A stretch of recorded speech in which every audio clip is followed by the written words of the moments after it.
नमस्कार दोस्तों, स्वागत है आप सब लोगों का आरपीएससी एग्जाम्स यूट्यूब चैनल पर। प्यारे साथियों, रीड साइंस में टॉपिक वाइज टेस्ट सीरीज में आज अपना टॉपिक रहेगा अनुकूलन।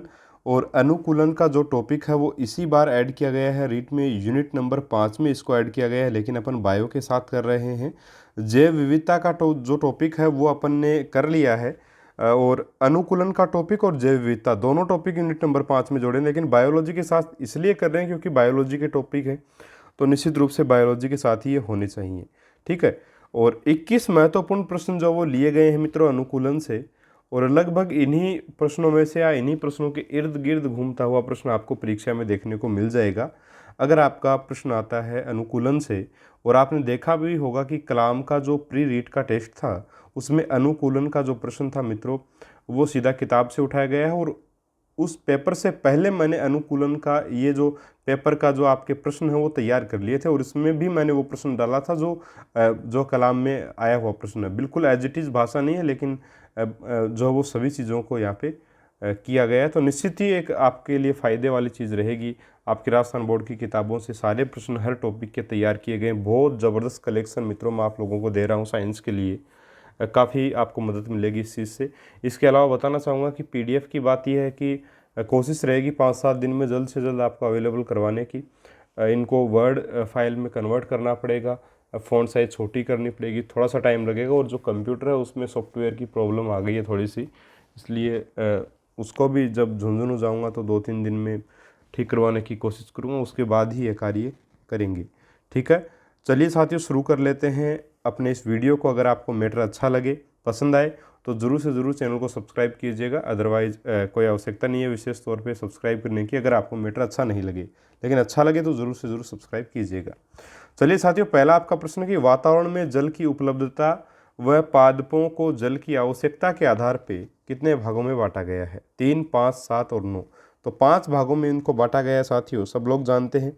आपका जलोद्भिद पादप एक, तो दूसरा आपका मरुद्भिद पादप है, आपका समोद्भिद पादप है, और आपका शीतोद्भिद और लवणोद्भिद पादप। तो ये 5 भागों में जो पादपों को बांटा गया है, तो ऑप्शन नंबर 2 जो है वो सही आंसर रहेगा। अगला प्रश्न, जलोद्भिद पादपों के लिए सही है। एक, यह पादप जल या अत्यंत जल वाली मृदा में पाए जाते हैं, या तो जल में रहेंगे या अत्यंत जल वाली मृदा में पाए जाते हैं। इसके अलावा आगे क्या है, इनका मूल तंत्र अल्प विकसित होता है तथा जल का अवशोषण पादप पादप ये थोड़ा सा गलत लिखा गया है, ठीक है, द्वारा किया जाता है। मतलब ये यहाँ पे जो वो पादप आपका नहीं आएगा इसमें। एक प्रकार से देखिए, सीधी सी बात है, जल में पाए जाते हैं ये, ठीक है, इसलिए मूल तंत्र तो इनका अल्प विकसित ही होगा, क्योंकि जल का जो अवशोषण है पादप सतह आना चाहिए, सत्र नहीं, पादप सतह द्वारा ही होता है। ठीक है, क्योंकि भाई जल में ही होंगे तो जड़ों को बहुत ज़्यादा गहराई तक जाने की आवश्यकता नहीं है इनके लिए, है ना। तो पादप सतह द्वारा ही जल का अवशोषण इनमें होता है, तो ये ठीक है, सतह आएगा इसमें 70 की जगह। अगला, सिंघाड़ा की जड़ें प्रकाश संश्लेषण के लिए हरे रंग की होती हैं, जिसे स्वांगीकारी जड़ें भी कहते हैं। ये बात भी बिल्कुल ठीक है। अगला, उपरोक्त सभी, तो देखिए सारी बातें बिल्कुल सही है, इसलिए ऑप्शन नंबर 4 यहाँ पे आपका आंसर हो जाएगा। अगला आपका प्रश्न है, मूल गोप यानी रूट केप पाई जाती हैं जलोद्भिद पादपों में, मरुद्भिद पादपों में, समोद्भिद में या लवणोद्भिद में। तो साथियों, जो आपकी मतलब मूल कोटरिकाएं या रूट केप जिसको अपन बोलते हैं, मूल गोप, ठीक है, कोटरिकाएं तो अलग होती हैं, रूट पॉकेट्स होती हैं, सॉरी, वो तो आपको रूट केप पूछा है तो वो किस में पाई जाएंगी? रूट पॉकेट्स जो होती हैं वो तो आपकी पाई जाती हैं साथियों जलोद्भिद पादपों में, ठीक है। रूट जो आपकी पॉकेट्स होंगी वो तो जलोद्भिद में मिलती हैं, लेकिन मरुद्भिद पादपों में आपके रूट केप पाई जाती है, तो मरुद्भिद इसका सही उत्तर होगा। ऑप्शन नंबर 2 जो सही आंसर रहेगा। मूल रोम व जड़ की सुरक्षा के लिए जो है मरुद्भिद पादपों में मूल गोप यानी रूट केप पाई जाती है। ऑप्शन नंबर 2 बिल्कुल सही उत्तर होगा। अगला प्रश्न, मूल कोटरिकाएं पाई जाती हैं, बता दिया मैंने आपको, जलोद्भिद पादपों में पाई जाएंगी। ऑप्शन नंबर 1 जो है वो आपका सही आंसर साथियों रहेगा, ठीक है। जो मतलब जलोद्भिद पादप जो होते हैं उनमें मूल रोम जो वो नहीं होते साथियों, मूल रोम जो वो लगभग अनुपस्थित होते हैं इनमें, तो मूल रोम नहीं होते, ठीक है, मूल रोम तो होंगे नहीं, तथा मूल रोम के स्थान पे इसमें क्या होंगे, आपकी मूल कोटरिकाएं यानी रूट पॉकेट्स पाई जाती हैं, तो मूल रोम के स्थान पे ही होते हैं। ठीक है, तो ऑप्शन 1 सही होगा। अगला प्रश्न, जलोदभिद पादपों के लिए सही नहीं है। एक, जलीय पादपों में यांत्रिक उत्तक व संवहन उत्तकों की कमी होती है। अगला आपका प्रश्न है, अगला आपका ऑप्शन है कि लेमना में जड़ संतुलन बनाने का कार्य करती है। तीसरा ऑप्शन है, जलीय पौधों की कोशिकाओं की प्राशन सांद्रता अधिक होती है। या 4 इनमें से कोई नहीं। तो इसका जो आंसर है मित्रों वो क्या रहेगा, देखिए सही नहीं है वो पूछा है, तो यहाँ पे आपका ऑप्शन नंबर 3 होगा। जलीय पौधों की कोशिकाओं की परासरण सांद्रता जो है वो साथियों क्या होती है, अधिक नहीं होती, कम होती है। ऑप्शन नंबर आपका 3 यहाँ पे गलत कथन है, इसलिए ऑप्शन नंबर 3 इसका सही उत्तर आपका हो जाएगा। यही आपको पूछा था।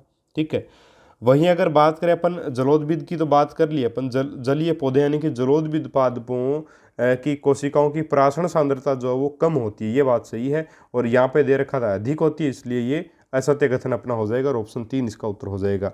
लेकिन मित्रों जो आपका मरुद्भिद पादप होते हैं उनमें परासरण सांद्रता क्या होती है, अधिक होती है। ठीक है, ये भी थोड़ा ध्यान में रखिएगा आप। तो ऑप्शन नंबर 3 यहाँ पे सही आंसर रहेगा। अगला प्रश्न, मैंग्रोव वनस्पति किन पौधों को कहते हैं। तो जलोदभिद पादपों में है, मरुद्भिद पादपों में, समोद्भिद पादपों में, लवणोद्भिद पादपों में। तो मैंग्रोव वनस्पति किन पौधों को कहते हैं अपन, यह आपका सीधा सा प्रश्न है। तो इसका जो आंसर रहेगा वो रहेगा आपका लवणोद्भिद। जो लवणोद्भिद पादप हैं उनको अपन मैंग्रोव वनस्पति के नाम से भी जानते हैं। ऑप्शन नंबर आपका जो सही रहेगा वो ऑप्शन नंबर 4 यहाँ पे आपका ठीक इसका आंसर रहेगा। ठीक है मित्रों, अगला प्रश्न, न्यूमेटोफोर जड़ें पाई जाती हैं जलोदभिद में, मरुद्भिद पादपों में, समोद्भिद में या लवणोद्भिद में।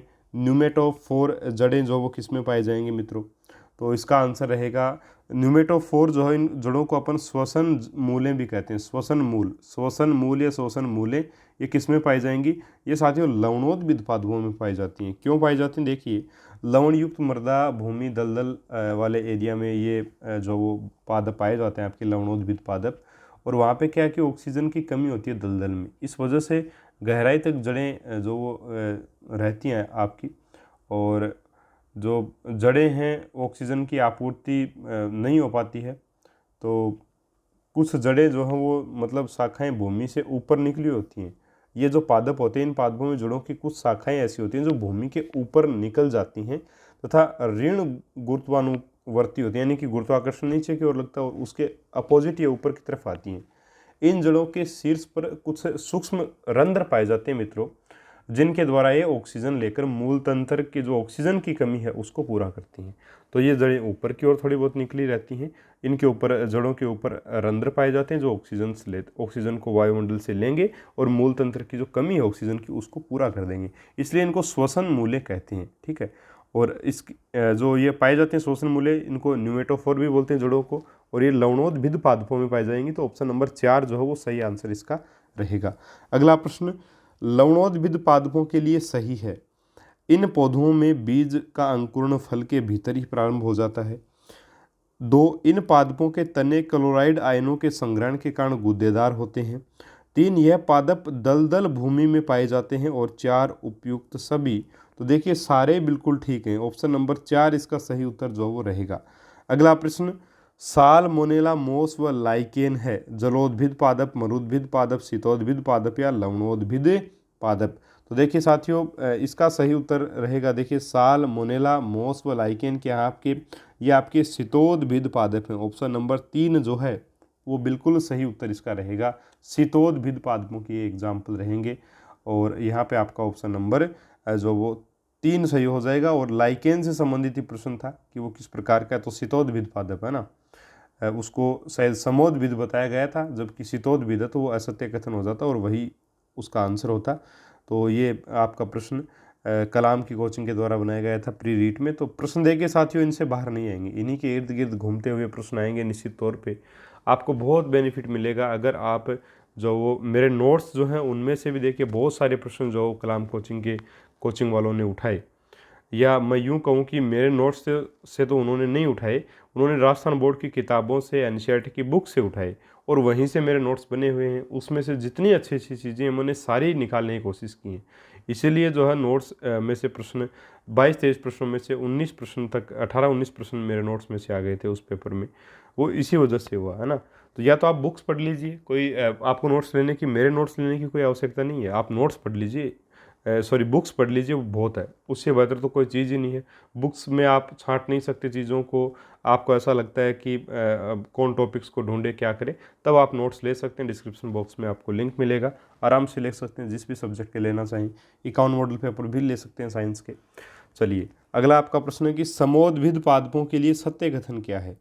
इन आवास में पादप की वृद्धि व जनन के लिए सभी परिस्थितियां आदर्श होती हैं। दूसरा, इन पादपों में मूल तंत्र सुविकसित तथा मूल रोम व मूल गोप सहित होता है। 3, इस श्रेणी में फसली पौधे तथा उद्यान पौधे आते हैं। और 4 है उपरोक्त सभी। तो देखिए सारी बातें बिल्कुल सही हैं। ऑप्शन नंबर 4 इसका सही आंसर होगा। अगर एक आधा एग्जाम्पल देने की बात करें अपन समोद्भिद पादपों में, जो तो जितने भी फसली पौधे जैसे गेहूं है, बाजरा है, ये समोद्भिद पादप ही होंगे। आपके सरसों है, ये समोद्भिद पादपों के एग्जाम्पल रहेंगे। अगला आपका प्रश्न मित्रों, निम्न में से असुमेलित है। जलोद्भिद पादपों में हाइड्रिला रेननकुलस, मरुद्भिद पादपों में नागफनी साल 16, तीसरा समोद्भिद पादपों में गेहूं बाजरा, लवणोद्भिद पादपों में राइजोफोरा। तो असुमेलित आपको बताने नहीं कि किसका सुमेलन सही नहीं है। तो यहाँ पे देखिए जलोद्भिद पादपों में हाइड्रिला आता है, रेननकुलस आता है, तो बिल्कुल ठीक है ये तो। मरुद्भिद पादपों में नागफनी और साल 16। तो देखिए मित्रों साल 16 जो है वो आपका मरुद्भिद पादपों में साल 16 जो है वो नहीं आता। ये साल 16 जो है वो आपका आता है लवणोद्भिद पादपों में। तो नागफनी तो आपकी मरुद्भिद में आती है, ये तो सही है, लेकिन साल 16 जो है वो लवणोद्भिद पादपों में आता है मित्रों। तो ऑप्शन नंबर यहाँ पे जो सही है वो असुमेलित का बताना था, इसलिए ऑप्शन नंबर 2 यहाँ पे सही रहेगा। ठीक है, ऑप्शन नंबर 2 इसका आंसर होगा। अगला आपका प्रश्न है प्रश्न नंबर 12, निम्न में से बीजों का जरायुज अंकुरण किन पादपों में पाया जाता है। जलोद्भिद पादपों में, मरुद्भिद पादपों में, समोद्भिद में या लवणोद्भिद में। तो जरायुज अंकुरण बहुत ही अच्छा प्रश्न, मोस्ट प्रश्न मित्रों आ सकता है परीक्षा में, है ना। निम्न में से बीजों का जरायुज अंकुरण किन पादपों में पाया जाता है। तो मित्रों जरायुज अंकुरण जो है वो आपका पाया जाता है लवणोद्भिद पादपों में। ऑप्शन नंबर 4 बिल्कुल सही उत्तर इसका रहेगा।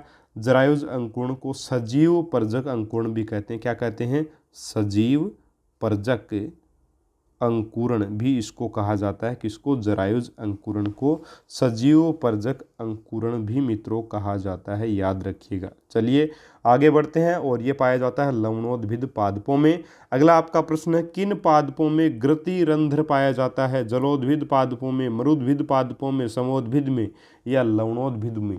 तो मित्रों इसका आंसर आपका क्या रहेगा? देखिए ग्रति रंध्र। ठीक है, ग्रति रंध्र किन पादपों में पाया जाता है, ये आपका प्रश्न है। बहुत ही अच्छा प्रश्न है। ठीक है, तो इसका जो सही आंसर रहेगा वो रहेगा आपका मरुद्भिद पादप। ऑप्शन नंबर 2 जो है वो बिल्कुल सही आंसर रहेगा। ठीक है, गर्तिरंध्र इनमें पाए जाते हैं। और देखिए शुष्क आवास में जो ये पादप होते हैं आपके मरुद्भिद पादप, ये शुष्क आवास में होंगे। तो इनकी पत्ती की सतह पर वाष्पोत्सर्जन को कम करने के लिए मोम की परत पाई जाती है एक तो, तथा रंध्र पत्ती के नीचे की तरफ पाए जाएंगे। ऊपर की तरफ नहीं होंगे, ऊपर की तरफ होंगे तो ज़्यादा वाष्पोत्सर्जन हो जाएगा, वैसे ही पानी की कमी होती है मरुद्भिद पादपों में, तो ये नीचे पाए जाते हैं। ठीक है, तथा गर्तिरंध्र भी इनमें पाए जाते हैं। ठीक है साथियों, तो ऑप्शन नंबर 2 जो है वो सही आंसर आपका रहेगा। अगला आपका प्रश्न, किन पादपों में स्तंभ मूल परिवर्तित होकर पादप को अतिरिक्त सहारा स्थिरता प्रदान करती है। जलोद्भिद को, मरुद्भिद को, समोद्भिद को या लवणोद्भिद को। तो मित्रों इस प्रश्न का जो उत्तर रहेगा वो रहेगा आपका ऑप्शन नंबर 4, लवणोद्भिद पादपों को अतिरिक्त सहारा कौन प्रदान करता है? स्तंभ मूल। ठीक है, इसका कारण यह है कि एक तो दलदली भूमि में होते हैं, तो इनको सहारा प्रदान करने के लिए स्तंभ मूल इसकी गहराई तक चली जाती है, इसलिए ऑप्शन नंबर 4 ही इसका सही आंसर रहेगा, अतिरिक्त सहारा देने का कार्य करती है। अगला प्रश्न, जलचर जंतुओं के लिए सही नहीं है। इन जंतुओं में तैरने के लिए पंख या फिन पाए जाते हैं। तो तैरने के लिए फिन या पंख पाए जाते हैं। अगला है श्वसन के लिए गलफड़ों का प्रयोग करते हैं, और इनमें लवण उत्सर्जक ग्रंथियां पाई जाती हैं। तो सारी बातें देखिए बिल्कुल सही है। और तैरते हैं जंतु तो निमेषक पटल, जो आँखों पे इनके निमेषक पटल भी पाया जाता है, जिससे जैसे अपन मनुष्य जब पानी में तैरता तो आँखों के ऊपर देखिए कुछ ना कुछ वो मतलब चश्मा वगैरह लगा के इस हिसाब से तैरने की कोशिश करता है, क्योंकि जितनी गहराई में जाएगा फिर आंखों में पानी जाने की संभावना ज़्यादा रहती है, इस वजह से प्रॉब्लम्स आती हैं, है ना। तो आंखों में निश्चित रूप से पानी जाएगा तो परेशानी होती है, लेकिन इनमें निमेषक पटल एक पाया जाता है, जिसकी वजह से पानी में आसानी से देख पाते हैं और आसानी से तैर भी पाते हैं। इसलिए यहाँ पे निमेषक पटल वाला नहीं लिखा हुआ, लेकिन जो बातें दी गई हैं जलचर जंतुओं के लिए सही नहीं है, ये आपको बताना है। तो मित्रों, यहाँ पे आपका जो ऑप्शन है वो कौन सा सही होगा? देखिए, इन जंतुओं में तैरने के लिए पंख या फिन होते हैं, श्वसन के लिए गलफड़े होते हैं। तो श्वसन के लिए गलफड़े तो होते हैं, ये प्रश्न जो है वो थोड़ा सा गलत बन गया है, देखिए, है ना, क्योंकि गलफड़े इनमें होते हैं निश्चित रूप से, और पंख या फिन भी पाए जाते हैं इनमें तैरने के लिए, ये भी बात सही है। लवण उत्सर्जक ग्रंथियां जो हैं वो भी इनमें पाई जाती हैं। तो फिर इसका जो आंसर है वो इनमें से कोई नहीं होगा, है ना। ये ऑप्शन नंबर 4 को आप चेंज कर लीजिए अगर आप इस प्रश्न को लिखना चाहते हैं, तो इसमें आपको चेंज करके ये लिखना है इनमें से कोई नहीं, है ना, इनमें से कोई नहीं, इनमें से कोई नहीं, फिर आपका जो वो सही हो जाएगा। या फिर एक काम कीजिएगा, ये आपको करना है, या फिर एक काम ये कर सकते हैं कि प्रश्न में आप ये कर लीजिएगा कि निम्न में से जलचर जंतुओं के लिए सही कथन है, नहीं को हटा दीजिएगा, तो सही कथन उपयुक्त सभी हो जाएंगे। तो ऑप्शन नंबर 4 इसका आंसर आपका हो जाएगा। ठीक है, चलिए मित्रों, अगला आपका प्रश्न है प्रश्न नंबर 15। निम्न में से किस जलचर जीव में श्वसन फेफड़ों के द्वारा होता है? मछली, मेढक, सैलामेंडर, 2 व 3 दोनों। तो मित्रों, इस प्रश्न का जो आंसर रहेगा वो रहेगा आपका ऑप्शन नंबर 4, 2 व 3 दोनों, मेंढक और सैलामेंडर। ये आपके उभयचर जीव हैं, यानी कि जो स्थल पर भी रहते हैं और जल में भी रहते हैं। ठीक है, तो इनको जलचर भी बोलते हैं और स्थलचर भी, इसीलिए इसको उभयचर कहा जाता है। तो इनमें जो श्वसन है वो आपका गलफड़ों और फेफड़ों दोनों से होता है। तो ऑप्शन नंबर 4 जो वो इसका उत्तर हो जाएगा, 2 व 3 दोनों। अगला प्रश्न मरुस्थलीय जंतुओं के लिए सही है। इन जंतुओं का मल ठोस एवं मूत्र जो वो गाढ़ा होता है। मूत्र क्या होता है? गाढ़ा होता है। अगला, इनके शरीर पर श्वेत ग्रंथियां अनुपस्थित या कम विकसित होती हैं। तीसरा, मिट्टी के कणों से सुरक्षा हेतु नासा छिद्र छोटे होते हैं तथा वाल्व द्वारा सुरक्षित रहते हैं जैसे ऊंट। और 4 है उपरोक्त सभी। तो देखिए, सारी बातें बिल्कुल सही हैं इसमें, ऑप्शन नंबर 4 इसका आंसर जो वो रहेगा। अगला आपका प्रश्न है मित्रों, ध्रुवीय खरगोश तथा मस्क बैल आते हैं मरुस्थलीय जीव में, नभचर में, शीत आवासीय जंतु में, या इनमें से कोई नहीं? तो शीत आवासीय जंतु में आएंगे, निश्चित रूप से ध्रुवों पे पाए जाएंगे, तो शीत आवासीय जीव ही हैं। तो ऑप्शन नंबर 3 इसका आंसर रह जाएगा आपका। अगला है नभचर जंतुओं के लिए सही है।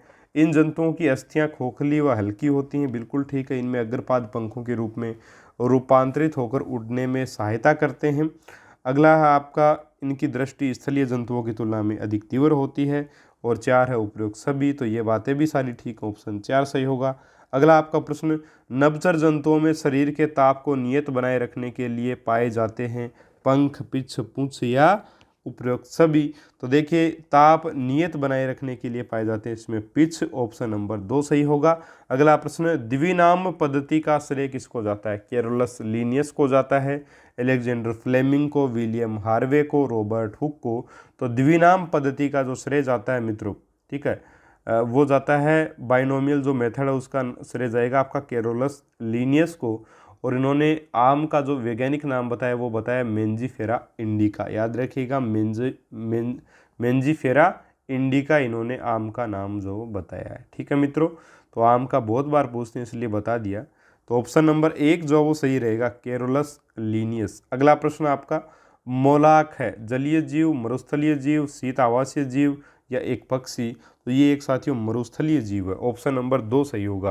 तो मित्रों, ये थे अनुकूलन से संबंधित 21 महत्वपूर्ण प्रश्न। एक आधे प्रश्न में प्रिंटिंग एरर हुआ है, उसको जब आपको PDF में दूंगा तो उस प्रिंटिंग एरर को दूर करने की कोशिश करूँगा, और दूर अभी मैं जस्ट कर ही दूंगा उसको। तो उसके बाद में आपको सही PDF ही मिलेगी, है ना। तो प्यारे साथियों, आपको बताना चाहूँगा कि देखिए, आपके जो आपके बायोलॉजी का जो मैटर था वो कंप्लीट होता है इसके साथ में। बायोलॉजी के जितने भी टॉपिक्स थे सभी के अपन ने टॉपिक वाइज प्रश्न कर लिए। इसके अलावा जैव विविधता का आपको अलग से करवा दिया है, प्लस आपका अनुकूलन का भी आपको इसी में करवा दिया गया है। ठीक है, बाकी जो टॉपिक्स ऐड हुए हैं, कुछ टॉपिक्स को अपने फिजिक्स में कर लेंगे, कुछ को केमिस्ट्री में कर लेंगे, तो सारे आपके आराम से हो जाएंगे। अभी अपन कल से जो अपन स्टार्ट करेंगे वो करेंगे अपन साथियों, कोशिश करेंगे फिजिक्स की। फिजिक्स में जो आपका जो टॉपिक था पहला, उसका आपका जो तैयार किया गया मैटर है वो उस मतलब लैपटॉप में ही था और उसमें थोड़ी सी प्रॉब्लम आ रही है। तो अभी वो अगर ओपन हो जाता है, क्योंकि ये मैटर तो मैंने पहले ही ट्रांसफ़र कर लिया था, लेकिन उसको ट्रांसफ़र भी नहीं किया है, तो थोड़ी सी प्रॉब्लम ज़्यादा आ रही है उस चीज़ में। अगर वो ओपन हो जाता है तो अपन निश्चित तौर पे कल फिजिक्स का मैटर देखेंगे। अदरवाइज़ एक आधा किसी और सब्जेक्ट का टेस्ट इस समय डाल दूंगा मैं।